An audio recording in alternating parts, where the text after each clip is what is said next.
आज जगन्नाथ जी अपने बड़े भैया बलराम जी और सुभद्रा जी के साथ नगर भ्रमण करने जाने का निर्णय करते हैं। उसके लिए वे लक्ष्मी देवी से आज्ञा भी मांगते हैं और 2 दिन में वापस आने का वचन देकर अपनी मौसी माँ गुंडीचा के घर पहुँच जाते हैं। 2 दिन पूरे हो चुके हैं, लेकिन अभी तक जगन्नाथ जी के वापस आने की कोई खबर नहीं है। लक्ष्मी देवी बार बार द्वार पर जाकर प्रतीक्षा कर रही है, लेकिन ना तो जगन्नाथ जी दिख रहे हैं और ना ही उनके कोई सेवक।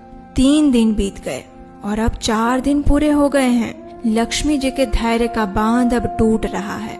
ना तो जगन्नाथ जी आ रहे हैं और ना ही उनके आने की कोई सूचना सुनाई दे रही है।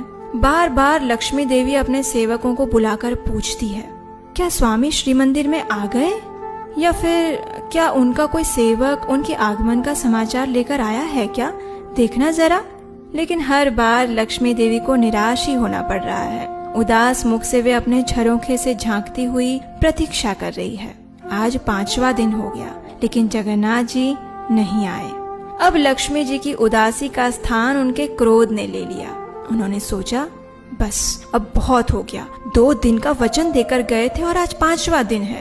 कितना गैर जिम्मेदार व्यवहार है ये। क्या उनके वचन की इतनी ही कीमत है?